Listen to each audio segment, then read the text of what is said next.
The Single Tracks podcast is brought to you by TPC, the Pros Closet.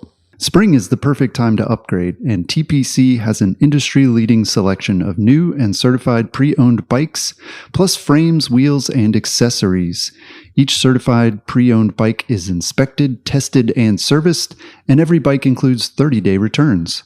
Visit tpc.bike/singletracks and enter code singletracks40 to save $40 on every order over $200.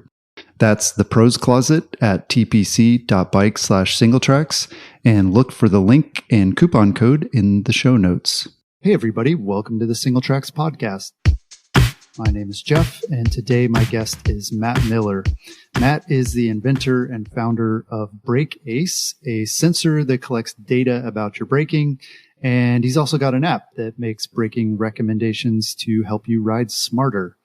Matt is a former elite level mountain bike racer, and he's also coached riders at all levels of the sport. Thanks for joining me, Matt. Yeah, thanks, Jeff. Good to be here with you. Thanks for coming. So to be clear, you're not the Matt Miller that works for Single Tracks. You're a different Matt Miller. No. Oh, man, it's like the most common name in the world. It is. I wish I could go back in time and tell my parents that everyone's going to have this name. Yeah. I've known a lot of Matt Millers in my life. So yeah, interesting. Yeah, same. There's a lot of us like all around the world. Well, tell us about you, Matt Miller. Give us a little bit about your background as a rider and how you made your way up to the elite level of racing. Well, I grew up in the family bike shop here in little town of Nazareth, PA, which I just so happen to be in right now. And my grandfather started the bike shop back in the 70s. My dad bought it off him, and then I was working there from the time I was 10. So I have like these vivid memories of being a 10-year-old kid getting paid like $2 an hour, basically, slave labor, and trying to center U-brakes on BMX bikes as a 10-year-old, and putting them together and even selling bikes. Cool. So I didn't actually start riding until I was like 14, but we lived pretty close to some trails, like a mile away. Yeah. And that was maybe 2000. I got my first like proper mountain bike where I would go out alone and those kind of things. Disc brakes had just come out. And so that, that would give me a lot of freedom. And I was basically the only kid in the family that rode at a certain point, even though I have lots of siblings and we all worked at the bike shop. Right. But I got really into it. And I started racing probably 2003, did lots of XC racing in the Mid-Atlantic Super Series. And I got pretty good pretty quick. And I did lots of 24-hour racing. I was telling you off the air how you're pretty close to one of the tracks that I raced in Conyers, Georgia. Yeah. And that's where they had 24-hour worlds. Brutal course. Yeah, man. That thing was bumpy. And like we all had like 26-inch wheels and like 80 mils of travel. Yeah. So yeah, that was brutal. That was the year Craig Gordon got like real sick and he won. Mm-hmm. And I passed him. He was like just cramped up on the side of the trail. But he had obviously lapped me like multiple times before I passed him. But yeah, after that point, I got really into like power meters. So someone had given me a power meter and I used it on my road bike, and no one was using it on mountain bikes at the time. But I had started studying exercise physiology at the university, and I just got really into it. So I was like, surely something is good about these for mountain biking. Everyone's like, no, you can't use it. But, the technology got better. And by 2012, Quark had come out with their mountain bike power meter. So I got one of those. And for my basically capstone project at the university, I did the first study on functional threshold power, FTP, and how it relates to mountain biking. Wow. So that got me really interested in research. And along the line somewhere there, I started coaching lots of like really good riders. I don't know. I got just really lucky. I coached guys like Jeff Lenoski when he started his XC stint. Oh, wow. And Seamus Powell, who then went on to win 5 national championships. Mm-hmm. And we were using power meters all along there. Cool. And as luck would have it, I wanted to continue doing research in mountain biking. And I ended up getting a position. I sent out emails to basically everyone that did research in mountain biking. And I got a position at a university in New Zealand. So in 2014, packed the few things up that I had, a bunch of bikes, and I moved to New Zealand. And basically, that's where I live now. I just never left. Wow, that's really cool. So what was it about like mountain biking and power that people thought like this won't work or you can't do it? I mean, was it like the sensors themselves or was it like the sport? Because power is really weird in mountain biking. Like you're not putting out constant power by any means. It's not like road biking. So was it like the technology or was it just the idea of like how you mountain bike wasn't really compatible? Yeah, I think like basically just everyone's understanding of power was just not like power meters had only really just come out. Like maybe, at least widespread, maybe 5 or 10 years before that, where people started to have power meters on their road bikes. And then people started also having a racing power meter. Yeah. Because they were so heavy. And then so the information started to grow. And I was just kind of there when we're like, actually, you know what? Mountain bike power meters are pretty useful if we look at the data in a different way. So it was just about kind of looking at it a different way and understanding the demands. But mountain biking is pretty unique because we spend so much time coasting. So, or, going downhill where, right, as we found out, like you shouldn't be pedaling anyway because it's just a waste of energy. Yeah. So, yeah, I think it was just basically the knowledge base since that would have been, 2010 or whatever. The knowledge base has grown exponentially since then. We have sensors all over our bikes now, and we know so much more. So there are a lot of mountain bikers that have power meters. Anyone who basically wants to get fitter has a power meter on their mountain bike, and they're growing every year, which is cool.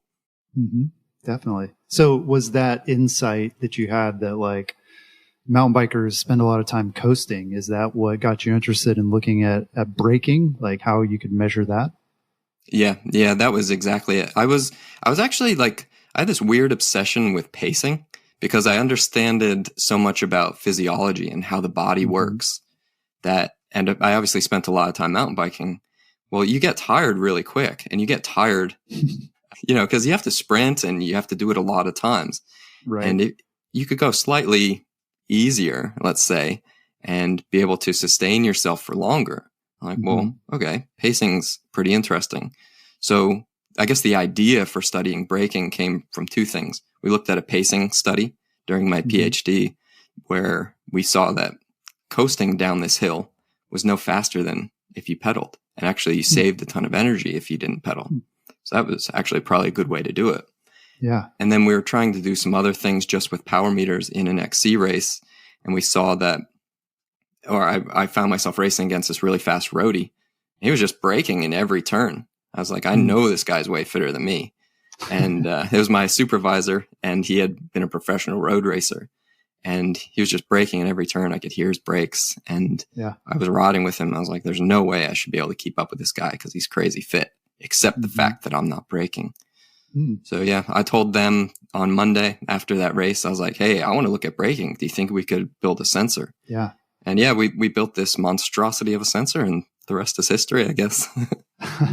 Yeah, that's interesting. Yeah, I mean, one of the guys who used to write for us, Giroux, he talked about braking in terms of like, it's kind of like a reverse accelerator, especially when you're talking about like gravity riding, where basically when you let off the brakes, that's when you speed up, and then, obviously they slow you down. And so that's interesting that you come at it from that perspective of like, how can braking make you faster and make you faster without a lot of additional effort?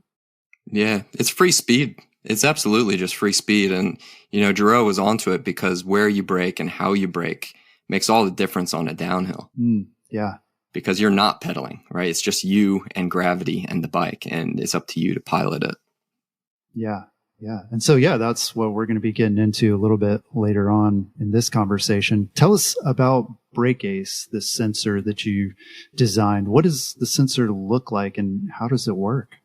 Yeah, well, I can show you, Jeff, but everyone else is going to have to Google it. But this is our new wireless sensor that we've been working on for an incredibly long time. So if I could explain how it looks, it just basically looks like a spacer that goes under your brake caliper. Right. Just like you would need to use if you wanted to use a bigger rotor. Mm-hmm. So it looks like that, but obviously it looks like there's a little extra something going on inside. Mm-hmm. And that stuff that's going on inside is basically a power meter. So there's a power meter in there that's wireless and sends all the braking information to your phone. Okay, cool. And so what is it actually measuring? Or, I mean, you say it's a power meter. What is it looking at? Is it looking at is it optically looking at the brake pads, like retracting and compressing, or is it looking at something else? Yeah, good question. So what it's looking at is it's looking at the flex inside of that sensor. So the sensor is designed in such a way that when you brake, it senses the movement of your brake caliper kind of towards the frame or towards your fork. Okay. You can't feel it or anything, but it's designed that if we place a strain gauge in a specific area, that we can pick up that information. And when you brake really hard and you slow down a lot, we know the difference. It's very, very sensitive. I can put it in my hand and I can squeeze it in my hand and you can pick up little tiny differences. And it's just in the direction of the braking. So those little strain gauges, they're crazy little things. They're super sensitive. The wires are basically like copper hair. And we have to solder them onto the module that then collects that information. So yeah, it's a pretty neat thing. We tried different ways of looking at braking because there's lots of ways that you could probably do it.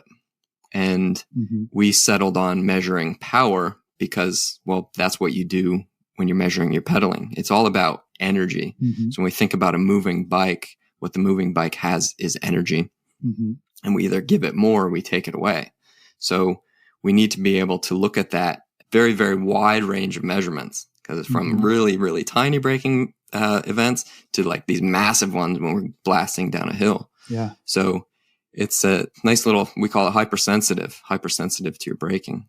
Yeah. So it makes sense that it is similar to a power meter because I think a lot of us are familiar with the like crank arm power meters, right? Where it's the same idea where it's measuring the strain, how much the crank arms actually flex when you're pedaling. Yeah. And the electronics in there are actually from a power meter that is on the market. Okay. So they're very, very smart and proven electronics, which we're super stoked about. Yeah. And so is this all like sort of self-contained or do you have to calibrate it based on different frames and forks based on the way you're measuring it? Yeah, there are some. Generally, what we do is we calibrate it in the factory and that information is then stored in the sensor and stored on our servers. Okay. But what you can do is if you make like a huge change in your setup, like you add like wacky amount of spacers or you go up to like, yeah, basically that's the main thing that you can do. You can recalibrate it or you're like, I'm not sure if the data's right. You can recalibrate it and we have a calibration sequence that you can follow that goes to our servers as well. Okay, cool. So how difficult has this sort of journey been developing this hardware for measuring braking? Dude, it's been hard. It's been hard. You know, because it's a huge challenge, maybe not just so much in the hardware side, but like hardware is actually pretty straightforward. Like if you make pedals, you got to make them strong, you got to make them light, and they fit in one way. Right. Like the biggest challenges someone has when they make pedals is making them be the coolest, most like functional pedals that exist, right? Because lots of people make pedals. Yeah. But it's generally like proven like what you need to do. So we have that challenge, like making it coolest and the best, but also we need it to flex in a specific area and you can't be able to feel it. Like it can't actually move. Right. Right. So that's a huge challenge. And as we discovered along this journey, what should fit as a spacer on every bike doesn't actually fit on every bike. But this is like a standard industry challenge, right? Yeah. Well, that part isn't going to fit on every bike. Right. So, you know, there's 160 post mount, 180 post mount, 200 post mount. Well, we need two different sensors to be able to adapt to use with your bigger rotor. So for us, that was the main hardware challenge, which fortunately we were able to solve. But actually, like the hardest part of what we've done is the software and the firmware side. Yeah. Is rewriting all those electronics, because not only do we have a hardware product, but it's a hardware product that functions like a phone in a way, like it has the smarts inside of it and needs to also talk to your phone. So that's taken a long time. And then we also go beyond that because we don't just want to give you data. We want to give you something to do, right? We want to work basically like the shock quiz. That was our inspiration. We want to give you like, this is your action point for your ride. This is where you can improve. Yeah. So the hardware challenge was maybe our easiest one. It's pretty expensive, as anyone knows who makes hardware or designs hardware and prototypes things and makes sure they work properly. But then we have the software and firmware side as well. So she's been a journey. Yeah, lots of moving parts, clearly. So you probably weren't the first to look at braking data, but maybe you're looking at it more in depth than others have before. But like, what's different about your approach? How did you figure out which metrics you wanted to focus on? Did that come from like your racing background, or was it more just looking at the data and being like, there's some interesting things going on here? Yeah, that's a good question. There was like, I know back in the day, there was some exploration into braking data. And it was mostly teams on the World Cup trying to use these data loggers, which we see.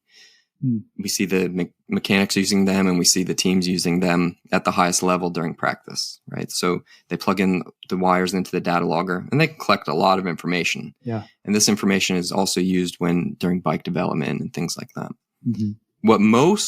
Historically, what everyone was looking at was brake pressure. And it basically, we look at how the fluid pressure changes when you squeeze the lever. Okay. So that was the traditional way, but the ability to be able to quantify and put that information into context is really difficult because you can't actually see the interaction of the wheel with the ground at resolute enough when you're using pressure. You basically just see the squeeziness of your wheel. Okay. So basically you could see brake pressure increase when you're in the air. And that then doesn't really mean much to us. Whereas if you use basically like a torque sensor or power meter, you can see, well, eventually the wheel's going to stop because, well, now the torque there's no torque, right? So we can pick up those really fine interactions. And this opens up the door for us to be able to measure things like modulation. So these scores and these metrics and numbers that we created, we had to create them from the ground up because they didn't exist, or at least these weren't published anywhere where we could find them. Yeah. So we started, and it was basically right place at the right time for me. I had this opportunity where it was I guess basically my job was to lecture on sports science, but I was doing my PhD as well. So I spent the rest of the time in my office looking at data, right? So we were able to and when you go through a research program like a PhD, everyone's looking at your data and looking at what you're saying about your data and be like, no, that's wrong. No, that's wrong. No, that's wrong. So you really need to make sure it's right. Yeah. So what we did is we went to like, look, we're going to go straight to the source. We want to know torque. We want to know power. We want to know the energy that's lost. We need to build this sensing element that picks up the torque so we can get power. So that's what we did. And we had to create these new metrics basically on the fly, right? Because what a power meter does is it says, this is how hard you pedaled. Actually, that's great for someone like me, where it's my thing that I love to do is help athletes get faster and fitter and look at their power data. I've looked at a zillion power meter files. I can say, look, all right, this is your average here. This is your average here. Let's try this. See if you can get faster.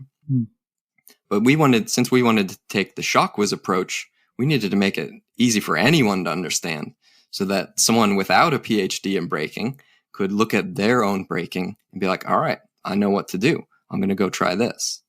So we created, for example, modulation. Now, I don't know how everyone else defines it, but what we needed to do was we needed to be able to calculate it.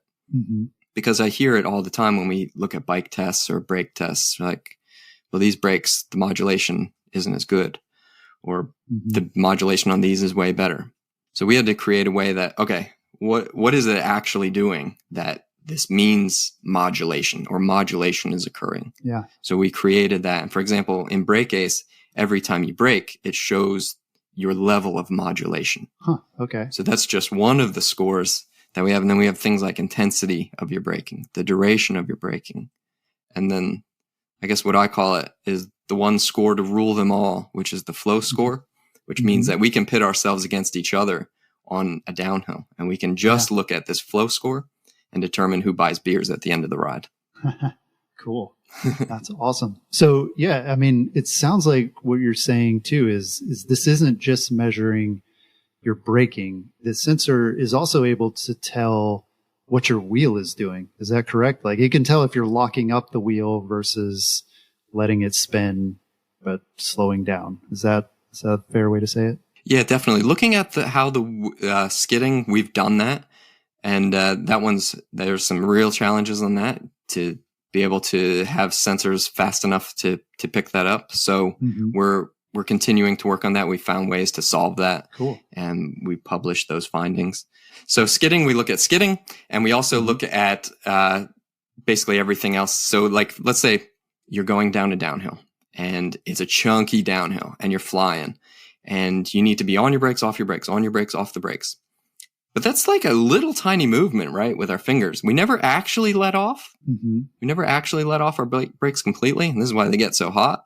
But we're on harder, on less, on harder, on less. And we can actually look at what the wheel's doing during that time. Because if you say you roll over a log or something like that, well, it might just kind of slide across that log, right? Your wheel might slide across that log. And then it kind of locks up again or something like that after you're on the other side of the log where there's good traction. So what our sensor is able to do is it's able to understand what's happening there. And that could happen even if you just keep your lever pressure the same the whole time. That interaction with the ground is really what we're looking at. Yeah. Interesting. Right. Because, I mean, it would seem like, that's the easiest thing would be just have a sensor at the lever, right? And you can just measure like, did you push it down far or not far? But yeah, it's clearly much more complicated, the interaction between like your braking and then what that actually results in like at the wheel and at the ground. So definitely a complex problem. Yeah. And it's also complicated by the heat because that is the brake system's job is to basically convert your speed, if you will, to heat. Right. Yeah. So it clamps on the rotor and it turns that energy into heat. It goes into your rotor. This is why the rotors get so hot. All your speed becomes heat. So once you have that heat in the system, you need to actually be able to measure what the wheel's doing. Otherwise, how brakes fade, right? Right. I was just out riding this morning before we got on and my rear brake faded. I was like, what the heck? This isn't even a long downhill. And, you got to let off the lever and then like, quickly grab it again because you need to slow down. Yeah. And they used to be a lot worse back in the day. I'll tell you that. When I was in Conyers, Georgia, and with whatever brakes I was using then, and you get arm pump because you're squeezing them. The next thing you know, they're in the bars. Yeah. So you got to let them off. Brakes have come a long way, actually. But looking at that interaction with the ground is number one. So that's what we do. Yeah. Yeah. Yeah. That's cool too. I hadn't heard that explanation about sort of the job of brakes, converting all that energy into heat. I mean, that's it. That's all it can do. So it's a really good way to look at it. All right, let's talk about some common braking questions. And you've answered a lot of these on your podcast, your website, your social media. Like, it's really awesome to follow all of that stuff and to learn from all the things that you're learning. So for the sake of our listeners, first question I want to ask is, does the front brake generally offer more stopping power than the rear? I've heard that a lot, that especially when you're going downhill, more of your weight is on the front of the bike. And so the front brake tends to do more of the braking. Is that true? Like, does the data support that? And like, what does that kind of mean for us? Yeah. So I'd say the answer is yes. And mostly no. So, cause this is the way bikes are sold is we buy a new bike and it has a bigger front rotor. Yeah. So like, well, it has a bigger front rotor because most of the braking or the front brake's more powerful generally is what we're told. Right. Or you want more power. Is it? Yeah. Who knows what it is? Yep. Well, we've looked at this a lot. And one of the metrics that we have, and this one I think we're going to explore until the end of time. Brake balance that's what we call it. Brake balance. We're going to explore it forever because what I can do is I can take two riders down the same track and I look at their braking, look at it in brake ace, and it pits them against each other so I can look at their scores. And they could maybe have, one guy might have 10% in the front and 90% in the rear. Whoa. Right. And the best I've ever seen is 50-50. Wow. Right. So 50% front, 50% rear. I've never seen a higher percentage in the front. Yeah. But if we explore it even further, we need to look at like, what are we actually doing when that braking happens? Like, what are we trying to do? Like, if you want to stop, the front brake is the best way to do that. Yeah. Hands down. Like, you could almost exclusively use the front brake to stop if you do it the right way. Like, we don't want anybody flipping over the bars, right? Yeah. Well, that's a common misconception, or not a misconception, but I mean, that's the thing I've heard the most is new riders. It's like they always get that advice. That's the first thing people say is like, don't grab that front brake. And so as riders, I think some of us, we're afraid of it, right? Like we really tend to like back brake first and then maybe a little bit of front. Yeah. Well, yeah. So I could talk about this one for days. I definitely want to talk about beginners, but the first thing I think is like when you're stopping, 100%. Like you need that front brake. But when we're going down a hill, we're not stopping. Yeah. Right? We're riding. So mostly what we're doing is we're using the rear brake just to kind of check up our speed. Like, whoa. I'm going too fast. I need to slow down a little bit. I don't want to stop. Yeah. But I'm going to use my rear brake for that. So that's what we see. And most people, obviously it depends on like what the trail looks like. So here in Nazareth, PA, the trails are generally not that steep. So I'm much closer to 50-50 with my braking, where when I slow down, it's to get around this really tight hairpin turn with a tree on the inside. So I need to slow down a lot. Yeah. So I'm going to dump a lot of front brake and I'm going to slow down a lot and get around that. But when I'm back in Rotorua, the trails are steep. Yeah. Not all of them, but a lot of them. And they're freaking fast. So mostly what I'm doing is I'm like 80% on the rear brake, just trying to make sure I don't go faster and get in over my head. So it definitely changes where you are and what you're trying to do. And then if I get to another hairpin turn, it's mostly front brake. So what you said about what we're told when we first start riding, especially with disc brakes where, they can stop on a dime. Yeah. Beginners are told, lay off the front brake. And that's not great advice when you do want to stop. Yeah. And beginners, like if you get to a sketchy section, you're going to stop. Right. Like this part's too sketchy. I'm going to get off and walk. Yeah. That's sweet because this is part of the development as mountain bikers is, I'm going to walk this one, check it out the other side. Maybe I'll try it. Yeah. But if you try and stop with just the rear brake, you're just going to skid, lose control, have to put a foot down. You're going to end up going sideways and you crash. Yeah. So this like ability to manipulate which brake you're using varies widely across different levels of riders. And one thing that we need to do is we need to be confident at using the front brake and realize that it's an important tool in our tool chest of a rider.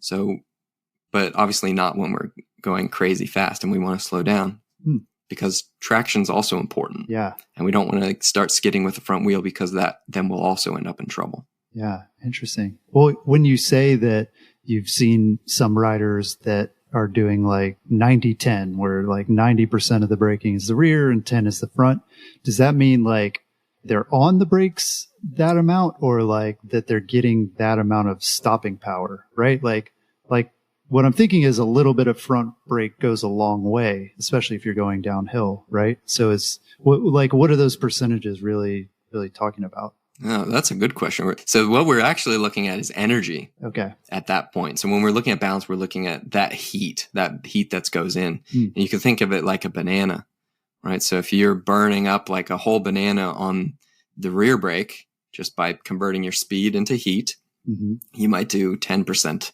of a banana on the front brake. So you're just kind of not using it as much. And we can also look at the amount of time that you use it and what the actual power is when you use that brake, and also modulation between each brake. Yeah. So you might modulate the front more, right? When you're going down a steep chute or something like that, and drag the rear. It's more even. Okay. So yeah, you're talking about the amount of energy that is dissipated at that brake. That's helpful. Okay. So Let's talk about skidding. So I've also heard that locking up a wheel and skidding is bad in terms of speed or performance. But I've also heard that like it's good and it definitely looks cool. Not good for trails. I don't know. There's a lot of pros and cons, but yeah, let's talk about skidding. Like, is skidding good? The pros and the really fast riders that you've looked at, are they skidding a lot? Are they locking up their wheels, or do they try to avoid that? Yeah. So I guess the saying is skids are for squids, right? Skidding, okay. It depends who you ask. Like if you ask a trail builder what they think about skidding, like, no, don't skid because it destroys our trails, right? Right. You create a big rut and you chuck dirt everywhere. And, personally for me, I think the same thing when I see someone destroy a berm, right? You smash into a berm and you throw dust everywhere. It looks great on Instagram, but it's not great for your speed. And it's not great for the trail. So maybe don't do that so much. But skidding's not fast because you're slowing down, right? Mm-hmm. You're converting more of your energy like into sound and like throwing dust in the air, right? And, also heat, but it's not great for your tires. But what the risk is with skidding is that you aren't able to change direction in the way that you expect. Okay. Because a lot of different things can happen underneath your tires when they start sliding and you are really lacking control. Mm. What also happens eventually in a skid is when you eventually do lose speed and you're still skidding, you lose a lot more speed. Mm. So generally, if you consider you're racing or you're going for a Strava segment or just trying to beat your buddies down the hill, skidding is you're going to have to do a lot of work to then gain that speed back up. Mm. So I am definitely not a big fan of skidding. Just for a lot of reasons. But I would say it's also not fast. So if you look at what the highest level at the World Cup, and then like a beginner or me, right? I might skid. Right, because I'm a bit of a squid or something like that.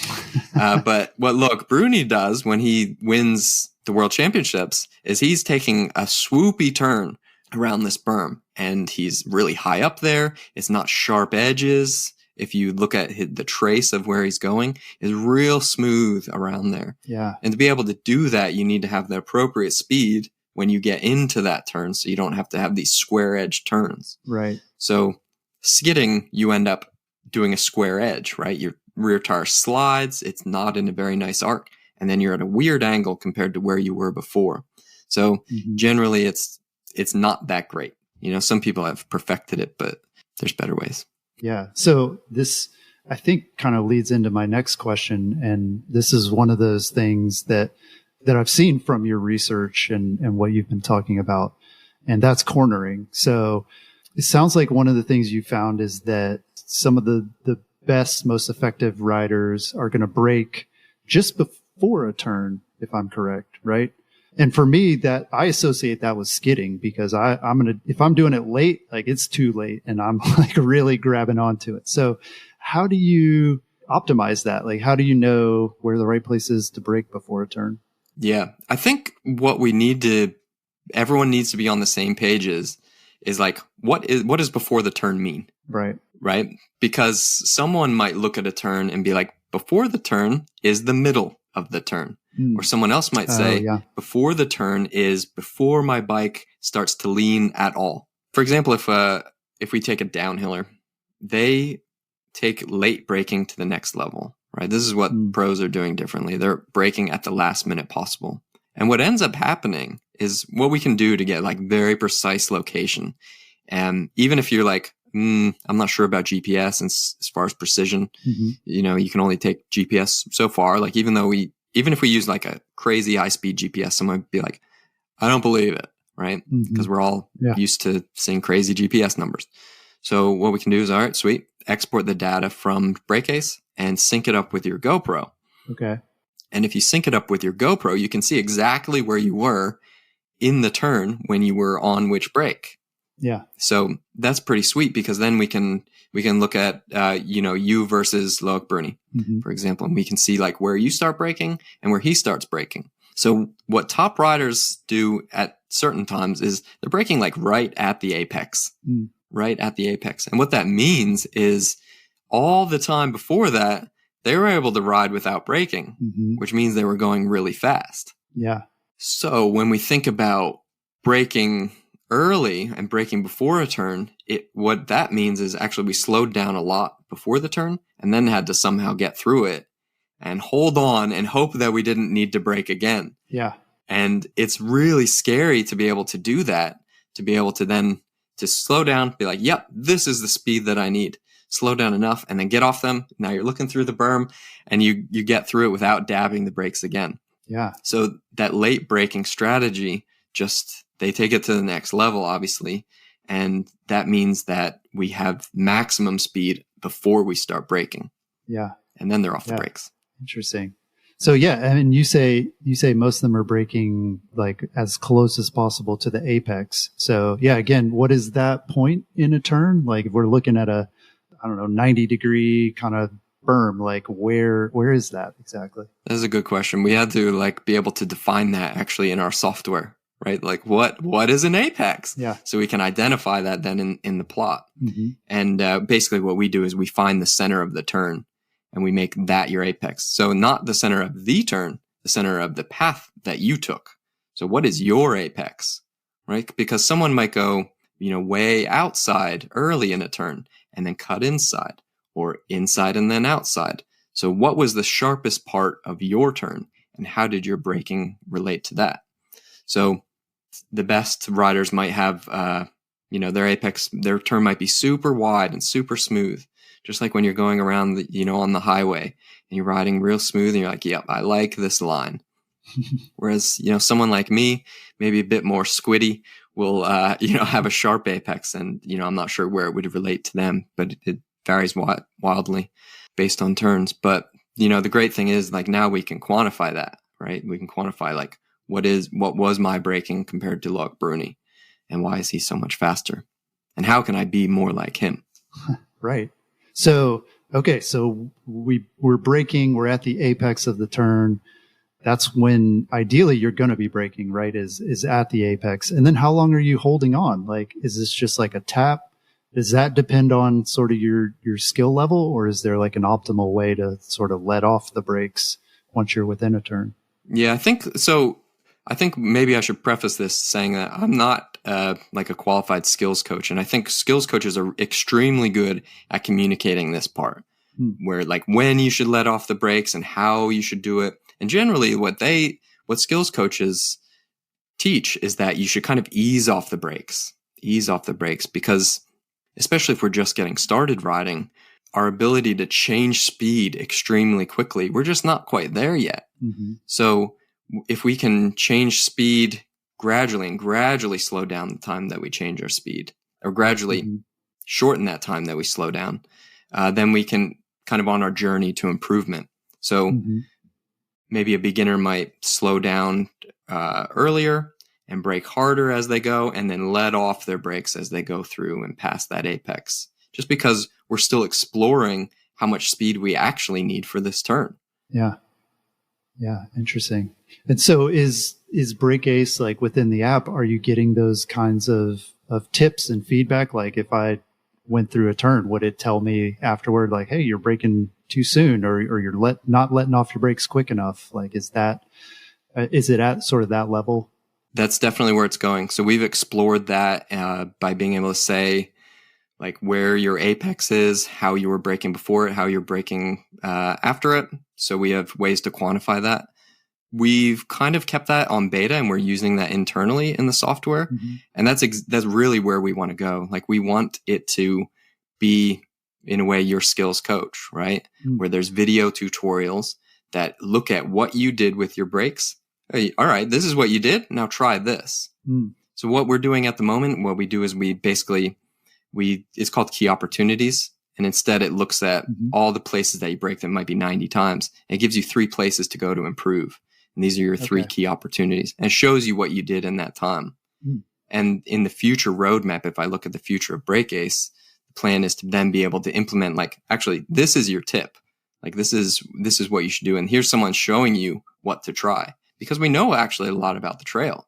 We know the gradient, we know your speed, we know what you're doing. And alongside that, obviously, you can send your key opportunities to your skills coach, and maybe even like a video of yourself going through that section. And your skills coach can now coach you remotely.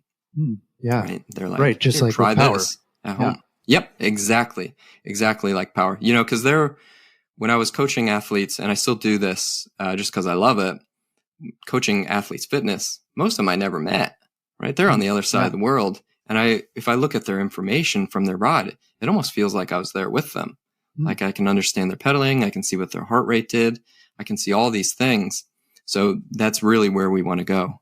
Is we want to go towards like a remote skills coaching kind of thing.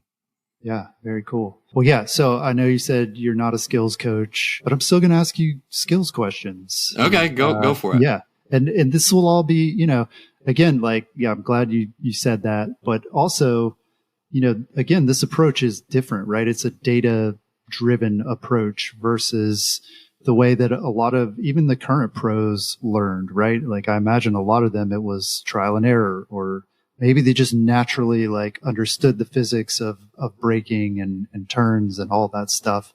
And so, I mean, one of the questions I have after looking at all this data from, pro riders to weekend warriors, like how do the pros compare to regular riders in terms of their braking skills? Like, can you look at the data from one rider and another and be like, oh, that guy's a pro, that person is not? Like, is it kind of obvious what they're doing differently? Yeah, it's definitely night and day in terms of where they're braking, and their overall braking is hugely different. For example, with Sam Blankensop, spent some time looking at his braking, and then I rode the trails after, and I was way off. Like they were his home trails, and it was just not even comparable. And we had GoPro videos from all that stuff. So what I was able to do is look at what he was doing, go back and be like, how the heck did he do that? But what he has in his skills tool chest is skills that allow him to not actually need to brake. Right. And it might be like ability to move the bike, and it might be ability to turn and look through the turn and be able to predict what his traction is. So I think this is it's an important thing to say, that we're not saying don't brake, right? Because we never want to say that, because you just going to end up getting hurt. Because he would still brake, just be like, not a lot, because what he's doing is maybe like turning the bike in the air and getting around this turn in a way that I never even thought about. Yeah. Like maybe picking up the rear end, which is a skill that I don't actually have, right? Yeah. Yeah. Or using the trail to slow you down, like you're saying, like, yeah, absolutely. Kind of pushing into a berm more, or kind of using the terrain. Yeah. Yeah. So what we can do is, like, if we look at me versus him, it's like, well, if I want to ride that fast, I'm going to have to go to this turn and try new things until I could get around it with a braking profile that's closer, or a flow score that's closer to what his braking is. And for me, I don't know, it might not ever be possible. But what I can do is, now that I can see what I've done, that gives me like a carrot, right? Where I'm like, well, this is the bar. How close can I get to that bar? And let me explore new things to try to get to that bar. Yeah. Interesting. That brings up another question. Do you see a difference between someone who's riding, like, say, enduro style, which is often, a lot of times, it's on site, meaning like you haven't ridden that trail a lot, or maybe you've never even seen it, versus someone who is like in a downhill competition where they're very familiar with the track. They know exactly where to brake, when, how much. How does that look? Does it look like the enduro style? Is it super jagged compared to somebody who's riding downhill, or are there some similarities there? Yeah. I mean, first off, like, racing full stop is totally different, totally different than riding. And what we see is that once someone starts racing, now you're under pressure. You're like, I got to get it right. Yeah. And 9 times out of 10, there's over braking happening compared to the way you just rode it like half an hour ago. Yeah. Which is crazy, because, what we also find is, like, once we're under pressure and we're like, I'm going for the Strava segment, or I want to win this race, is like, then we're thinking about all these things. Yeah. Whereas when we're just riding, we might be able to find flow, and, finding the flow state is like optimal. And that's when you are actually probably braking closer to the way you brake when you just ride. Yeah. Generally in racing, like we might push harder or pedal harder in certain sections. So we can sometimes go faster. But even for myself, when I race on my local trails, I overbrake compared to the way I braked in practice. And I can see that difference just real quickly at a glance. You looking at the flow score, I get to the bottom, like, oh my God, my flow score was garbage. And so we definitely see that in racing. And yeah, I think it's really the best part about brake assist is tiny and it fits on your bike and you can race with it. You don't have a zillion wires. It's waterproof too. So you can then compare your racing to your training. But then when we look at, let's say, enduro or downhill, and we look at practice versus our different practice runs, as we start to learn the track better, we're able to identify like where we don't need to brake as much. Yeah. And we have this metric that we use in brake ace called a brake check. A brake check. And it's generally like a pretty light event. And we all do it. Yeah. It's like you're riding down the hill, like, whoop, you just grab the brakes for a short moment of time. Yeah. It doesn't really do anything, but usually it indicates that you're not sure what's coming up. So you're like, yo, I'm going to check up on my brakes. Yeah. And just to make sure I don't go too fast. Oh man, that didn't do anything. Yeah. Right. So when we do like maybe the first practice run, we might have like 25 brake checks. Every time it's slowing you down a little, but it also indicates that overthinking part or maybe not understanding the trail enough. Yeah. And you get better and you get fewer brake checks as you go. And if you do it right, you get to the race run and you have no brake checks, right? Because you're focused and you know what's happening, just like you might understand in a downhill race. Right. If you, let's say, maybe pedal too much and get too tired, you're going to have more brake checks than you did in the first run. And that's why you might go slower. But, the best downhillers, for example, are the ones that are able to eliminate those brake checks and they're sure of their braking points. Just like the best enduro racers are the ones who are able to predict and remember what's going to happen on the trail with really limited understanding of that. Yeah. So maybe whether it's sight lines or reading the terrain to know actually what is after this corner. And in sport, like any sport, if we look at the research in any sport, that ability to predict what's going to happen before it happens is what separates the best from the second best. Yeah. Like even considering like a soccer ball, like the best soccer players are the ones that are able to know where that soccer ball is going to go before the kicker even kicks it. Right. Yeah. The visualization. Because they've seen so many and they can predict. Yep. Exactly. Yeah. And that's the same for mountain bikers, is we're able to be like, I've seen a turn like this before. I've seen a line before a turn just like this before. I know which direction that turn goes. So that means I know which line to be on now. So that learning is very important. And we can see that then in braking. Yeah. Yeah. That's fascinating. It sounds like next you need like some kind of like brain monitor, like a neural net where you can be like, oh, are you in the flow state or not? And like, yeah, because it definitely, that's fascinating that it affects your braking so much in a competition versus just being out for a ride. So you talked a little bit about brake modulation and how even that term is like kind of difficult to define and everybody has a different idea about what that means. But mountain bikers seem to be kind of split between preferring brakes that modulate their power nicely and those that have like a really quick bite. And I'm not going to name any brand names because I don't even know if that's a real thing either. Like people say, oh, these brakes, they tend to bite faster and these modulate. I don't even know if that's true, but is one of those better than the other in terms of performance? Like if you were to design the ideal brake, like would it be one that has that like really quick power versus one that you can kind of modulate, for lack of a better word? Yeah, Jeff, that's a good question because I think about this a lot, and I think about like, okay, how can I take two brakes and like actually test them against each other, so it's not like my feelings and like the color shirt I was like my favorite color on the day or like what I'm thinking about for dinner. Yeah, it's really hard to do because you would need to know like how hard someone's squeezing and then look at the interaction of the wheel with the ground, right? That resultant torque, that resultant power. And you would need actually a lot of sensors to be able to do that. So we were like, oh, forget it. We'll save that test for a little bit later once we add the pressure sensors back on and look at them all together. We got a bit distracted trying to make a hardware product. So which took a lot of thought. So what I like is generally I like the grabbiest brake possible. So the way we do it now is like the parking lot test. Like, all right, let me go test this bike. I'm going to spin around in the parking lot going really, really slow, like way below the speed that I'll be riding. And we're like, oh, holy cow, these are grippy. And someone might be like, nah, I don't want those brakes. Yeah. But, well, you only just tried them in the parking lot. Why don't you get it out to the trail and see what they do?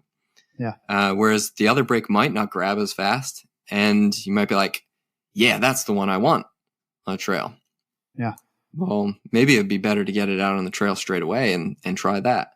Yeah. What I like is the grabbiest brake possible. I like those organic pads that bed in fast, they wear out really quickly. You know, they only last a few months, and I'm happy to replace them because they work bloody good.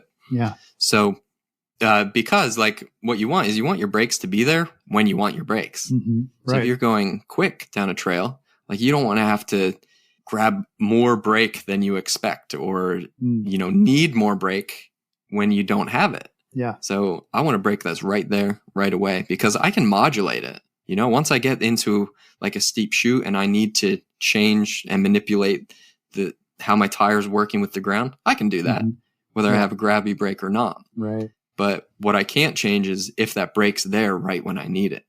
So that's why I generally lean towards brakes that are pretty grabby. Yeah. And I imagine the pros do too. I mean, that's what they want is those like quick hits, it sounds like, versus I'll admit I drag my brakes probably way more than I should. And part of that's because I can. Like if I have one that I feel like modulates really well, then yeah, I feel like I'm doing something. I'm like, oh, I've got it at just the perfect point. But like, yeah, really, once you improve your skills to the level where you can sort of use them the way they're intended to be used, yeah, it makes sense that you would want that quicker bite. Yeah, and on this, I think it's really important to like always make sure your stuff's clean. Like those brake pads and brake rotors get dirty really quick, and also bed them in properly. Like, so this is like, the holy grail of tips for having good brakes is like bed those things in properly. Yeah. So follow the procedure that the manufacturer sends you to bed them in. We've actually been working on like what does it actually look like when you bed your brakes in? Like, can we develop a part of the brake ASAP that says, that would be helpful. You're not bedded in properly yet. Actually, we can do that if we know enough about the materials that are being used.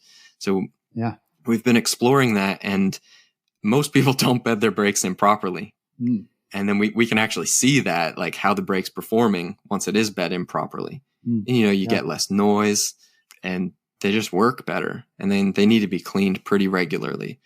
So I'm obviously obsessed with brakes. So I clean mine like pretty often, change the pads pretty often, and just make sure everything's there. Yeah. Yeah. That's great advice. Definitely something that I don't do. And yeah, I mean, as mountain bikers, we just figure like, whoa, I'm about to go ride on the trail. They're going to get bedded in. Like I'll break a little extra the first couple of turns, but yeah. Dude, it's crazy because I can see the difference whether I bed my brakes in on a bumpy road versus a flat or like a smooth road. And you almost get like these waves, I don't know if you've ever driven a car that has like worn out, I guess they just say worn out brakes. It's usually like a wavy rotor. Yeah. So, and what happens is the pads are grabbing more at different times as the rotor spins through. And if I bed my brakes in a kind of a wavy road, that only gets worse over time. Right. So, and you can feel it then when you go down a smooth road because you're like, oh, what the heck is happening with my brakes? There's all these pulses pretty much. So if they're bed in properly, we can avoid a lot of that. And that just makes them last longer and work better. So interesting. I think you just solved one of my problems. I had this, Jero and I talked about this back and forth for a while. I was telling him, my brakes are always squeaky. Like they're squeakier than anybody else's. They're always making some noise, not like a rubbing noise, like just whenever I, tap them a little, they're like make a squealing noise. And I was like, it doesn't matter what bike I'm on. Like, I've tried all kinds of different brakes, and he and I went through a whole bunch of things, but I think you may have hit it. Like, I think I probably didn't bed them in properly. Yeah. Try it. Yeah. Never do. Try it. Well, I think if it's been on a few bikes, right, or you've had those for a while, you're probably due for rotors. And I think this is something that we don't do enough is change our rotors. We change our pads, but also rotors wear out pretty quickly, and like surprisingly quickly, like almost like, whoa, that's crazy. But, if we're racing in the World Cup, we might do 2 rotors in a weekend, right? Oh, geez. But for us, that's not. Maybe we could do 2 rotors in a year, right? Because what happens is like that pad's constantly rubbing on the brake rotor, and it's just creating this smooth surface. It's putting dirt in. It's putting like maybe inconsistencies in there, grooves. Yeah. And then when we change the pads, things get funky, right? And maybe squeaky. So generally, I recommend that we change our rotors and we change our pads. I don't know what the brake manufacturers say. I don't make brakes, but it's noticeably better when we change those things. And I have to change them all the time on my bikes because I'm constantly changing setups. That's how I notice. I'm like, wow, man, new rotors make a huge difference. Yeah. Well, how do people know? Is there a rule of thumb, like every 2 times you change your pads, or can you measure it with a caliper? Like, what's the best way to know when it's time to change those rotors? I do not know. I don't know the answer to that one, actually. But right. Yeah. I'm going to investigate that because, that's a good question. And you got me there too. I probably haven't replaced my rotors in a long time. So let's talk about rotors. So bigger rotors obviously are going to offer better stopping power. So why don't bikes max them out? Like, why don't we just have 200s or 213s or whatever, like front and rear, and let's just have the most braking power we can? Yeah, I love that. I even made a t-shirt one time that said ride bigger rotors, because bigger rotors are awesome. Yeah. Bigger. I really love them. I think there is a misconception that they provide more power. What they actually do is they just make it easier. You don't have to squeeze as hard to get the power that you want. Yeah. Right. So you have a greater mechanical advantage. Yep. So since the rotor's job is to accept all this heat, and, if we go bigger, it makes it easier for us. Yeah. Well, bigger is just better up to a certain point, right? Yeah. So I like them for that reason, because, I can dump all the heat into there, and it saves my pads from getting hot, my brake calipers from getting hot, and hopefully my brakes don't fade as much. Yeah. So that's a good thing. That's a good thing, because the caliper can't accept a ton of heat. And once it does get hot, well, then the next thing you know, it's in your fluid. So you don't want that. So if you can get a bigger rotor that can accept a lot of heat and heat up very quickly, well, that's good. So generally, I like to say, get a bigger rotor. So I've tested rotors up to 246 mil. This is a big rotor. Yeah. And they look ridiculous. So they are so easy to use. You don't need to squeeze very hard, and you're slowing down exactly how you want. Yeah. And that's great. The problem is they get so big that any little wave in the rotor down at where you bolted them on gets pronounced like exponentially by the time it gets to your caliper. And you get a lot of like rubbing issues, which is annoying. Yeah. Right. So so they made them thicker, right? So those really big rotors became thicker just to kind of try and solve some of those problems. But then they don't fit great in your calipers.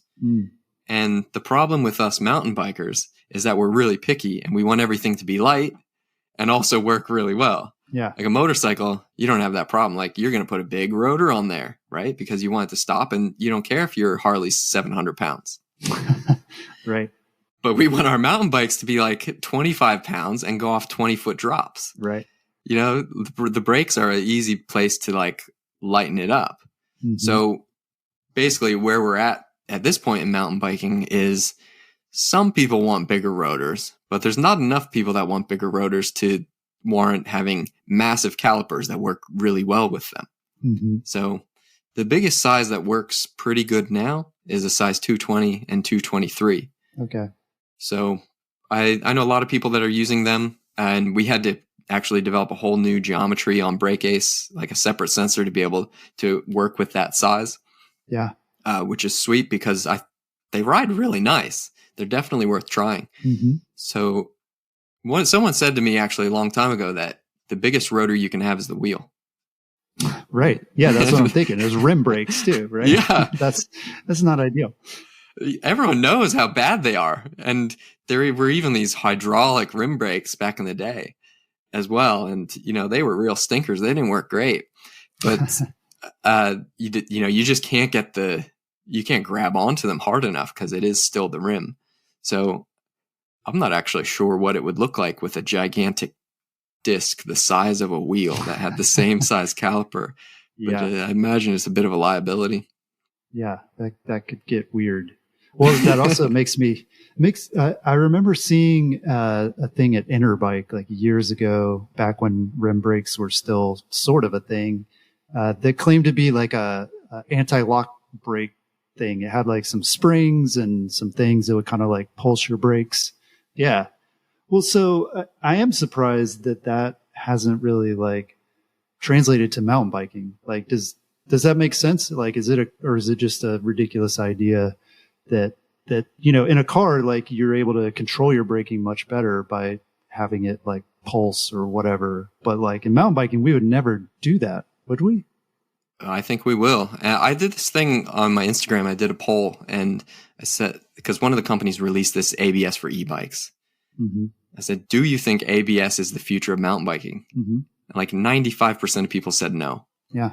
But if you look at any other wheeled sport where you're trying to go fast, ABS is there, right? I guess maybe motocross, I'm not sure if it's actually there, but the terrain in mountain biking, mm-hmm. I think we need it. I Yeah. like on both wheels. I think it'll be there. Like the safety, control, and the speed in like motorcycle racing just exponentially increased as soon as bikes had ABS. Ah, interesting.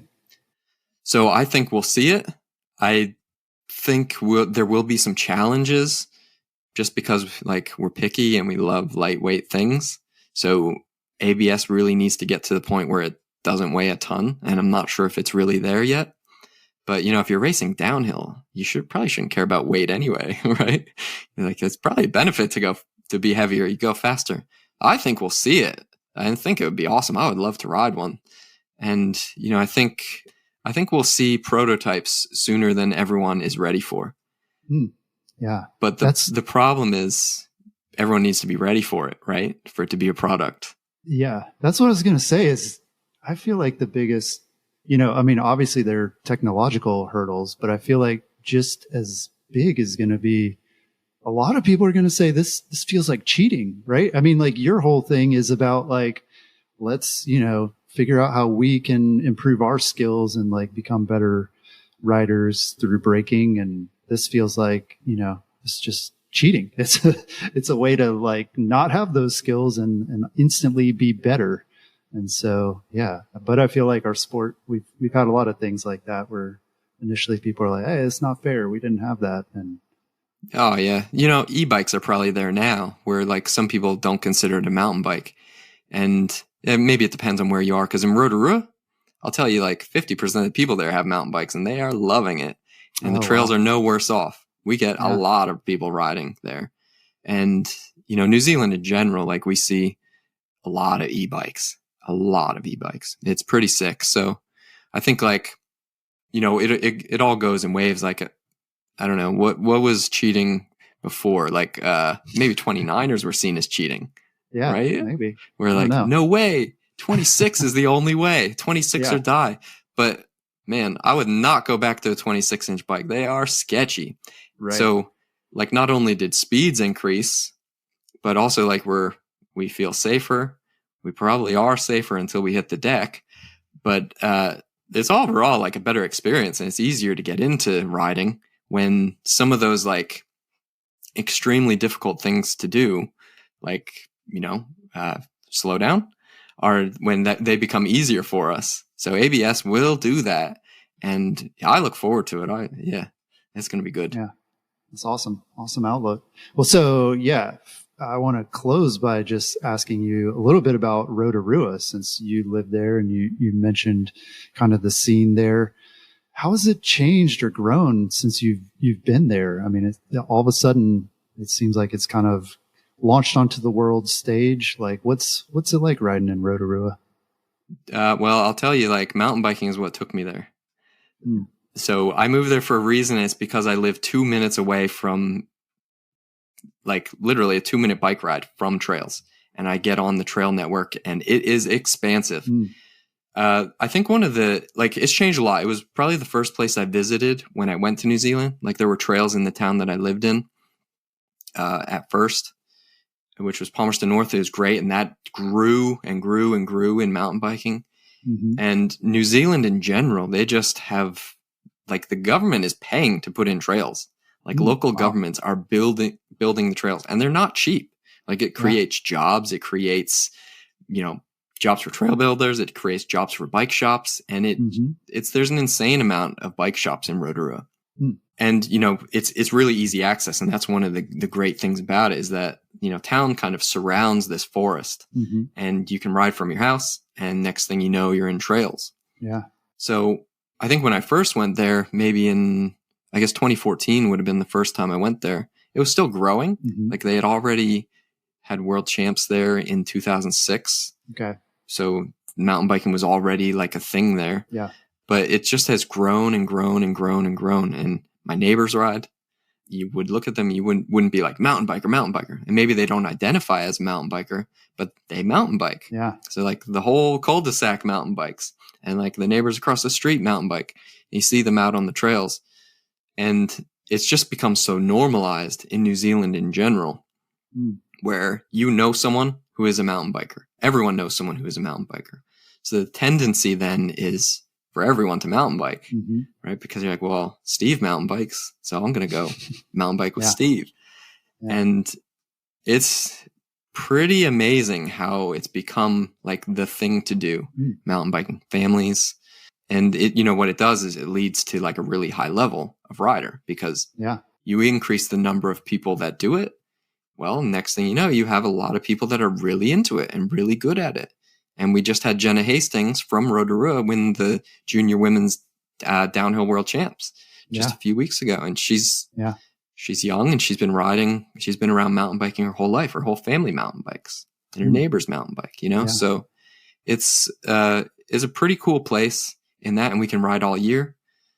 And this it's like perfect traction basically every day. So it's pretty good. It's all volcanic soil. And I think that really helps, because for a place to be a mountain bike destination, you need to be able to mountain bike all the time. And, for someone that's really into it, like myself, and I deal with mountain bikers all the time, it's like, that's a pretty good place to go, because, if I need to do testing, I can go out. If I want to go for fun, I can go out. And it's all right there any day. Yeah, that's really cool. It's interesting because, obviously being in the US and seeing it, it seems like a destination, right? It's like a tourist place, but it's cool to hear that, the local community and like people who live there are benefiting from it and are getting into it. And, it sounds almost like, some of the towns out west, Colorado and Utah, definitely. where it's not just, yes, there's a ton of tourism and there's big races and events and people come in to do that stuff. But at the end of the day, like it is a community there, and there's local riders and friends and neighbors and people of all ages. And that's really special. That's awesome. Cool. Well, Matt, thanks again for taking the time to chat with us. I learned a ton about braking. And I'm really excited to see what else you're able to learn and how you're able to continue to develop the product. So keep us posted. Yeah, thanks for having me, Jeff. And if, we're going to be opening pre-orders like really soon for Breakcase. Obviously, we're delivering this first product to our Kickstarter backers very soon. I just got photos from the factory that our our metal pieces are on their way to us, and then we're going to put them together. Nice. It's really exciting. And, if someone wants to learn about braking, we wrote a book about braking. It's called Free Speed, and that will be available on our website on brakeace.com soon. So, people can join our email, follow us on Instagram there, and stay up to date on what's happening with Brakeace, because we're moving fast and we're making moves, and, we've come a long way, and we can't wait to show it to everybody. Yeah, that's awesome. Cool. So yeah, brakeace.com. We'll have a link to that in the show notes. That's all I've got this week. We'll talk to you again next week.